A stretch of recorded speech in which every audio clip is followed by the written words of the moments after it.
Welcome back to my channel, Famous and Fabulous. It's the middle of the 1970s, and players all over the world are crazy about the new sound.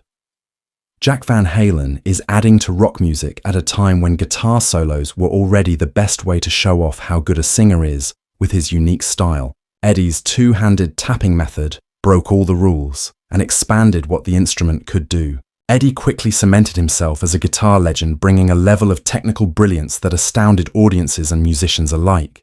His playing wasn't just skilled, it was revolutionary, the kind of innovation that would inspire a new generation and forever change the landscape of rock guitar. However, what most fans didn't know was the complicated undercurrent between Eddie and Jimmy Page, the guitarist of another era whose haunting multi-layered soundscapes had established Led Zeppelin as one of the greatest rock bands in history. Agage, revered for his mystical compositions and daring improvisations, stood as a pillar of classic rock, an almost untouchable icon.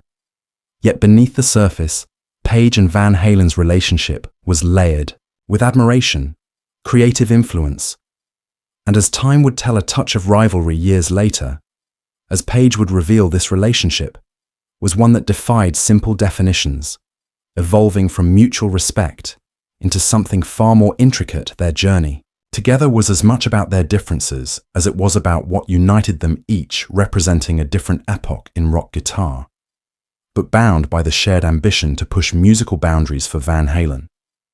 Page had been an inspiration from the very beginning. As a young guitarist, Eddie was captivated by Page's ability to conjure raw, powerful sounds with techniques that looked almost mystical.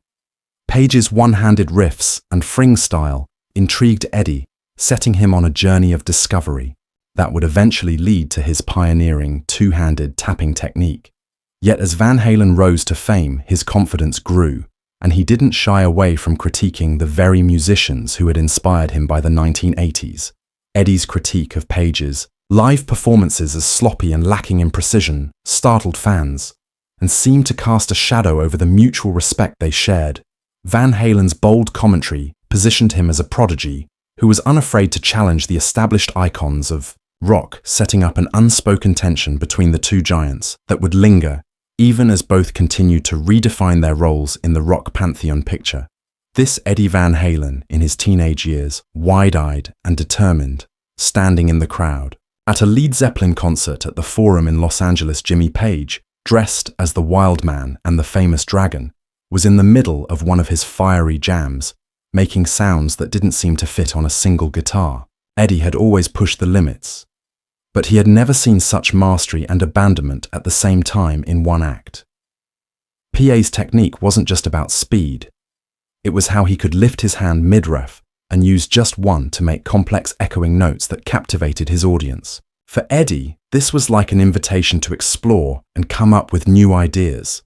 He went home that night inspired and determined to build on what he had seen, to make it into something even wilder, something that would one day become his signature sound. Van Halen admired Page because of these moments, but it wasn't blind admiration. As Eddie developed his own style, he adopted tapping, but he added a twist. While Page would use his free hand to tap the fretboard, Eddie pushed it further by, combining tapping with melodic phrasing, making it sound almost orchestral. However, as Van Halen's career took off and his confidence as a guitarist grew, so did his willingness to criticize his early influences. He openly admired Page's songwriting and studio work, calling Led Zeppelin and Led Zeppelin RMY classics. But Eddie had less positive memories of Page's live performances. In a brave 1981 Guitar World interview, he shocked fans by saying that P played like he had a broken hand and was only 2 years old. It was like Eddie was laying down the charge with his criticism. James Paget, the rising star of Van Halen, was calling out the rock god whose booming riffs and supernatural stage presence changed the course of rock music. Eddie's words hinted at a coming of age, or a change in what the younger generation thought a guitarist should be like.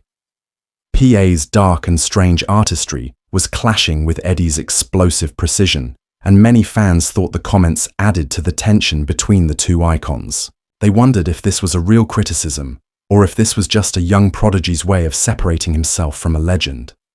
By the 1980s, both Jimmy Page and Eddie Van Halen were well-known rock guitarists who represented different eras and styles. Page's work with Led Zeppelin was praised for its depth and mystique.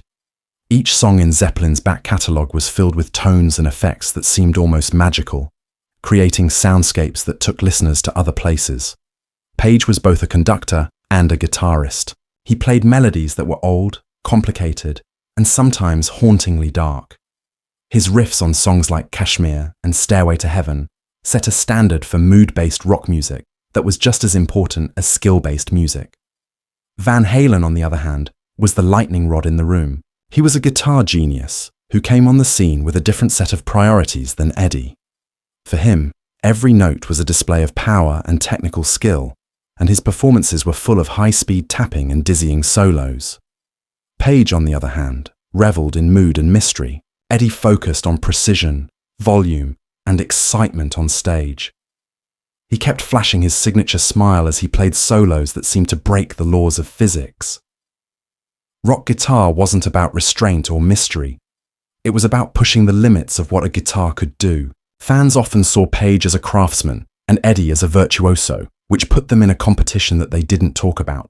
Eddie harshly criticized Page's live shows, calling them sloppy and lacking in the word quickly spread, and fans chose a side. Was Eddie trying to test the old guard, or was he really upset with Page's less technical, more improvised work style? On stage, this quiet competition turned into a clash of ideas. Jimmy Page was the old soul of rock, rooted in the mystery of blues and experimental music.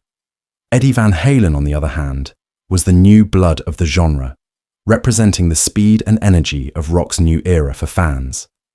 These two legends represented an evolving definition of greatness in rock guitar. Years went by, without Jimmy Page ever addressing Eddie Van Halen's stinging critique of his live performances to fans. This silence seemed telling, as if Page had chosen to let the criticism hang in the air untouched when Eddie tragically passed away in 2020. It marked the end of an era for rock guitar, and Page, whose own legacy was partially entwined with Eddie's, finally broke his silence in a deeply reflective statement. Page paid tribute to Eddie's talent, calling him the real deal, a guitarist whose dazzling technique had transformed rock music forever. PA's words resonated with fans who had long sensed the tension, and his praise of Eddie's achievements seemed to bridge the gap between the two legends. But Page's statement did more than praise it. Acknowledged the evolution of rock guitar, something that Eddie Van Halen had taken to new heights. With his inventive techniques and signature sound age, recognized the younger guitarist boundary pushing brilliance and what it had done for the genre. Noting how Eddie's fearless approach had inspired countless musicians in paying this tribute, Page seemed to think about his own impact. He may have seen in Eddie's innovations the same drive to break new ground that had driven his own journey with Led Zeppelin decades before. After Eddie's death, PA's message had a bittersweet tone. It was a respectful nod to the innovation Eddie brought to the guitar world and a final acknowledgement that the rock landscape they had shared had changed forever. Where there had been an unspoken rivalry, there was now reverence. In his farewell words, Page showed how much he admired Eddie, and his tribute became the last chapter in a story of mutual influence. There was a lot of artistic diversity and, in the end, respect between these two rock legends. Jimmy Page and Eddie Van Halen left their mark on rock music in many ways, going beyond their own styles and into the very fabric of the genre. AG's complex, almost mystical approach to music gave rock a sense of depth and atmosphere by combining blues folk and psychedelic rock into compositions that felt like journeys through soundtracks like Kashmir and No Quarter. These weren't just songs, they were immersive experiences made with a careful hand and a visionary's ear. PA's legacy wasn't just his technical skill, it was his ability to transport listeners to other realms, with each note a part of a larger tapestry of emotion and story. Eddie Van Halen, on the other hand, turned the electric guitar into a machine of pure energy and speed, introducing new techniques that gave rock its modern electrifying edge. His innovative tapping technique and frenetic on-stage presence turned rock concerts into athletic feats, with each solo a display of daring and precision. He pushed the limits of what a guitarist could do, infusing Van Halen's music with the unbridled joy and intensity that made rock feel both dangerous and thrilling. Page's legacy, on the other hand, is steeped in the mysterious and the eternal. Van Halen is still dynamic and explosive, leaving behind a legacy of raw power and innovation. Their different styles show the many possibilities in rock, showing that greatness can come from very different methods. Both Van Halen and PA were interested in the finer points of sound, which pushed each other and the whole genre in new directions. AG's respect for Eddie after he died showed how much they both respected each other. It was a rare moment when rivalry turned into admiration between them. Their contributions are linked, with each pushing the limits that continue to inspire guitarists of all generations. This shows that there is more than one way to be great in rock, just like there is more than one way to be great in life.